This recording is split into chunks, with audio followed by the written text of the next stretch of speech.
of what's going on in Energy Star across the other IT stacks, and then wrap up the Q&A. But like I said before, you don't have to hold your questions to the end. Feel free to speak up with questions at any. So getting into the first slide.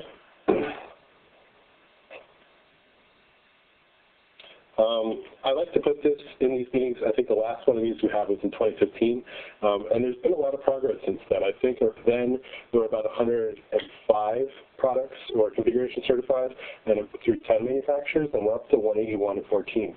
So that's quite a growth. Now, again, this is primarily fault block testing. So obviously these numbers will grow once file IO is brought into the fold, and we'll get a lot more systems from that. So that's great to hear. But I just want to give everyone a snapshot of what the QPL looks like right now. It's really nice to have seen the growth that we've seen over the past year or two. So it's encouraging to see that products are continuing to be certified as they come out. Next slide. As far as recent developments, I mentioned before, but I guess in meeting seconds. So January 4th, we published the draft specification for Energy Star version 1.1.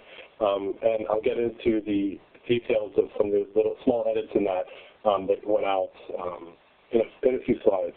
But based off that, we had a meeting on January 25th in San Jose with SNIA and any other interested stakeholders where we discussed some of the specifics about, what are the changes in Emerald version 3.0.1, which I'm sure we'll go into plenty in this training, as well as how that impacts the version 1.1 Energy Star spec itself.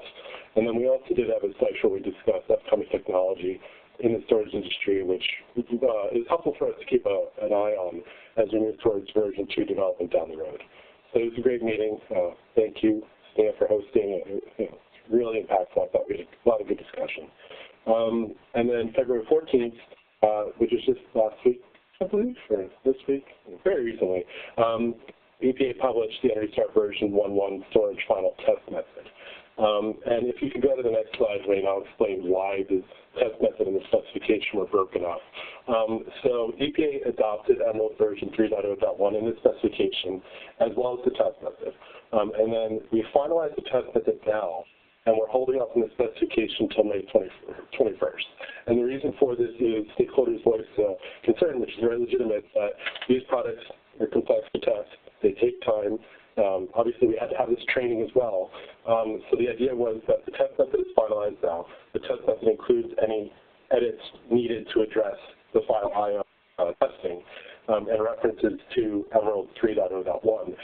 And we're hoping that this period between the end of this training and through, mid to late May is when hopefully most of the stakeholders will have the opportunity to get at least the first round of testing done, the most critical pieces, so that when the specification becomes effective on May 21st, when it's finalized, they'll have some products that pop up on the list. Obviously, that's what everyone wants. So, we built in about a 3-month window there to give everyone some time to get some of their primary testing done up front. Obviously, you may not be able to get everything done in 3 months. We understand that, but hopefully everyone will at least have a chance to get some of the most important products up and running quickly.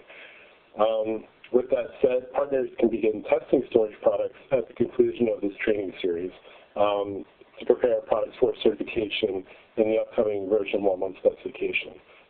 The biggest thing about version 1.1 is obviously expansion of scope to include the file IO configuration certifications. So towards the end, I'll get out a slide or two where we talk about the specifics of the timing and the certification, so we'll hold off on that.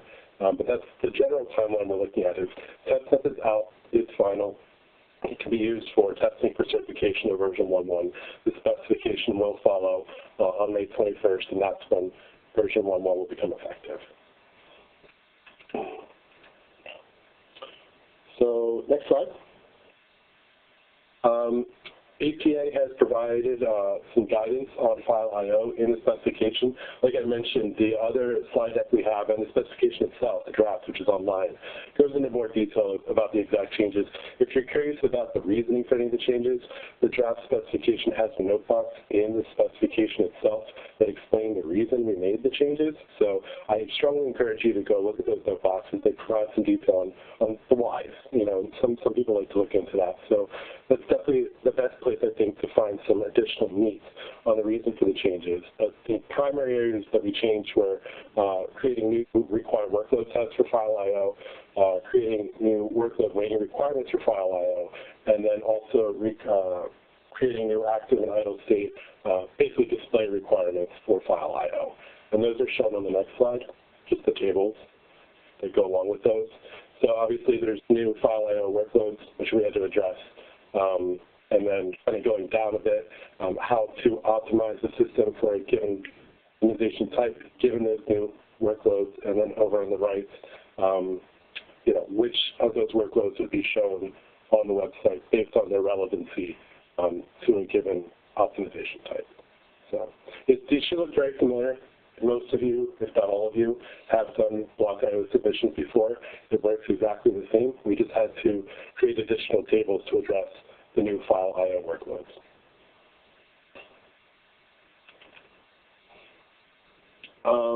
So before we get into the certification stuff, are there any basic questions on kind of the merging of file I/O into the specification? We believe it's pretty straightforward, but I do want to check. Okay, not hearing anything. So Wayne, we can go forward. Thank you. We did receive a few questions regarding certification. One was, how soon will the data appear on the EPA website? Now, the QPX web service is a service that CVs use to submit the data into the Energy Star system, and that's what populates the qualified product list. The system won't go live before May 21st. Ideally, it goes live on May 21st, but there's a lot of things that have to happen between now and then to make sure that happens. So it could be a little bit afterwards. We'll see. But CVs won't be able to submit data to EPA before March 21st at the earliest. As I mentioned before, the models can be tested prior to this date, and the CVs can start certifying the products once the specification is released. So there may be a period where the specification is finalized, but the web services aren't totally up and running yet, where certifications are valid, they just may not show on the website yet. It's a possibility, or things may be ready to go on May 21st. It's up in the air. Part of the reason it's up in the air is some of you are familiar with the web services that we provide, and the storage QPX is the most complex and largest QPX in Energy Star. It's about 500 fields. We're going to try to repurpose as many of those fields as possible so that it doesn't become more of a monster, to be frank.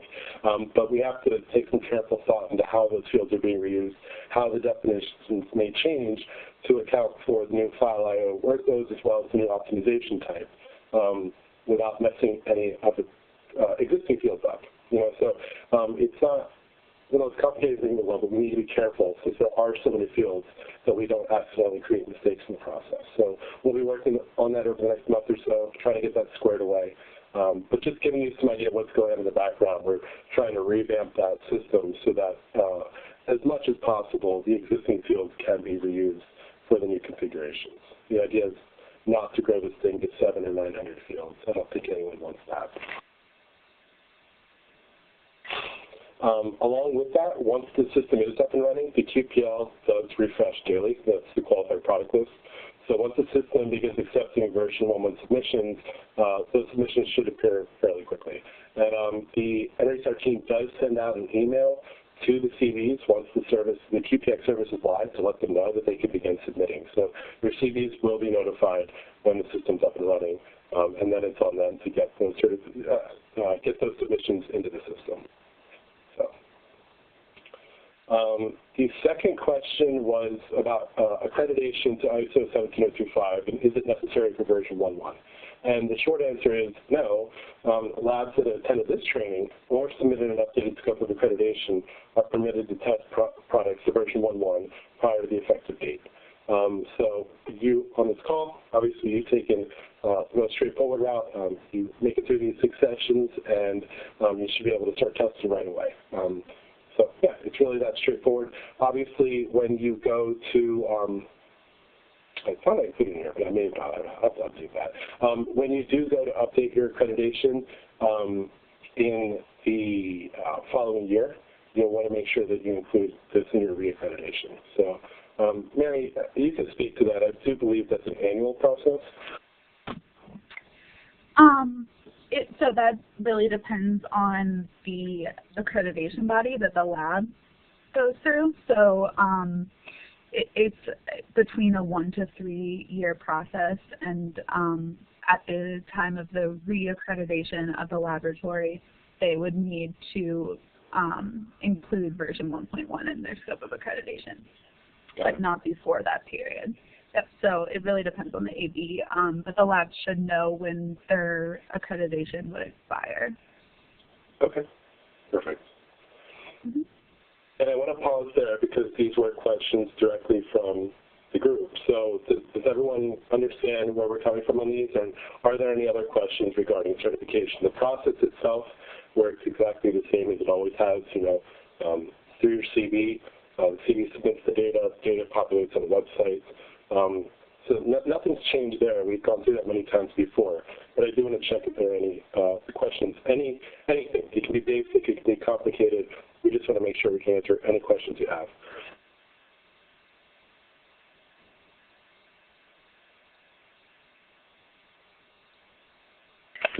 You guys are all experts.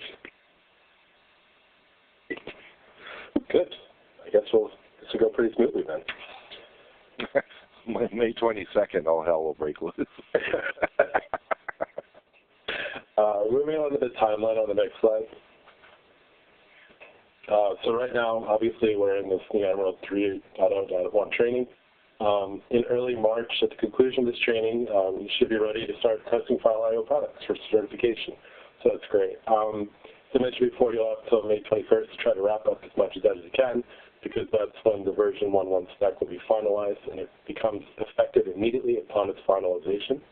And around that time, the QPX services should be up and running. Like I said, it could be May 21st. It may be a little bit afterwards. We'll see. And then as far as looking forward to version 2, late in 2018, maybe early 2019, with more tangible drafts, we do plan to work on version 2 of storage, incorporating the new taxonomy and other elements of Emerald version 4, which is being worked on right now.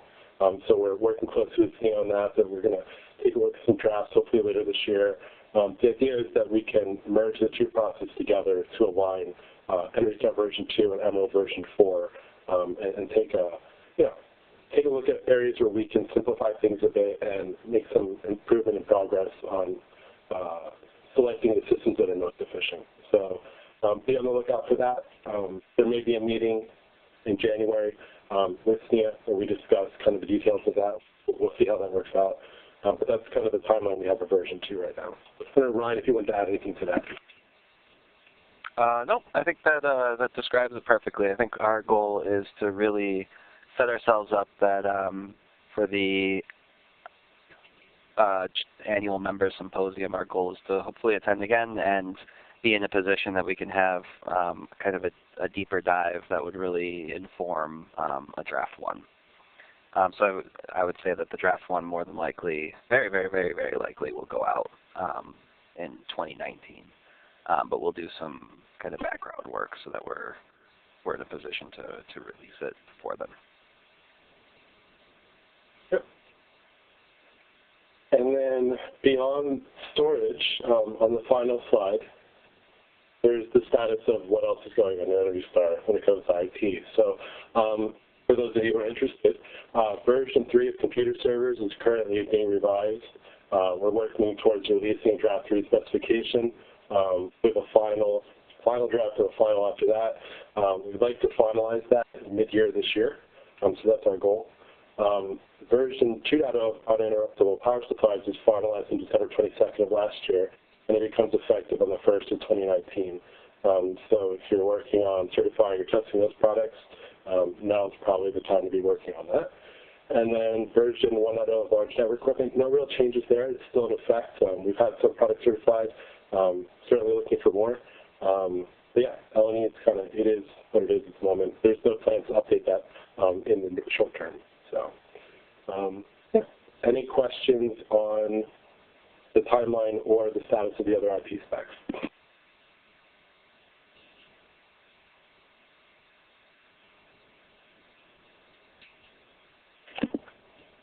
Okay. Well then, the next slide was questions and comments, which seem to be pretty sparse today.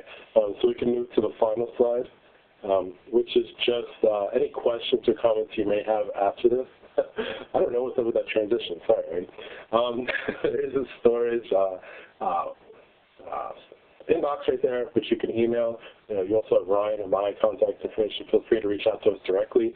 If there's anyone on the call who is not on the Energy Star storage mailing list, who would like to be, if you could email the storage@energystar.gov email address and just say, please add me to the list. If you can include your phone number, who you work for, and obviously your email will be there, then we can get you into the system pretty quickly. If you are interested in other product categories that Energy Star covers, in addition to storage, feel free to tell us that, and we'll make sure that you're added to those product categories as well. So say you're emailing us with storage, but you want to be included on servers, and LNE and UPS too, just let us know, and we'll make sure you're included. Okay? So I think, Wayne, that's all we have from our end, unless there's any final questions. Okay. So there's one question that came in on the chat line from Andreas Eberhard from A2LA. And he asked if there's no training attendance, then is 1725 mandatory? No, so if there's someone that's not here as an organization, it sounded like they would just be in cycle and they just update when they do, and they would still just address scope, I guess, is the only thing they'd have to do is deal with scope filing paperwork. Yeah, if they're not participating in the training, then they'll have to update their scope of their accreditation with their accreditation body. Correct, Mary? Right, prior to testing products to version 1.1. So essentially attending these trainings is a way to allow labs to test version 1.1 products without having to update their scope of accreditation before their reassessment. But if labs do not attend this training, then they would need to update their scope of accreditation prior to testing models to the STOT revision spec. Right. And what's the... I was just wondering if Mary could give us a little background of what's entailed in getting a new scope of accreditation. Is that just a paper exercise, or is that also required someone to come on site and review the facility as well? That's a good question. It would likely depend on the accreditation body. So labs would need to contact their accreditation body, and each one has various standards and processes for reassessment of scopes. In this case, I would guess that it would require an on-site visit, but that's really a question that only your accreditation body can answer. Right, and I would add one thing. This is a personal, request, I suppose, but a lot of us have been doing this for a long time, and we know that this product category is really uniquely complex compared to any other Energy Star specification that exists right now, for the most part. Lighting's a bit of a monster, too. But with that said, this training is really important, especially the last few portions of it. So if you happen to know any test laboratories or manufacturer test labs or anything of that nature that you plan on working with that aren't on these calls, I would strongly encourage you to reach out to them and try to make sure they get on the following calls. Because being in the dark on this is probably not going to work out well for them. Yeah, big picture industry-wise is we want to see quality data being submitted, and obviously if you're an independent lab, learning on the client's nickel isn't good. And a lot of learning if you're coming in dark. So.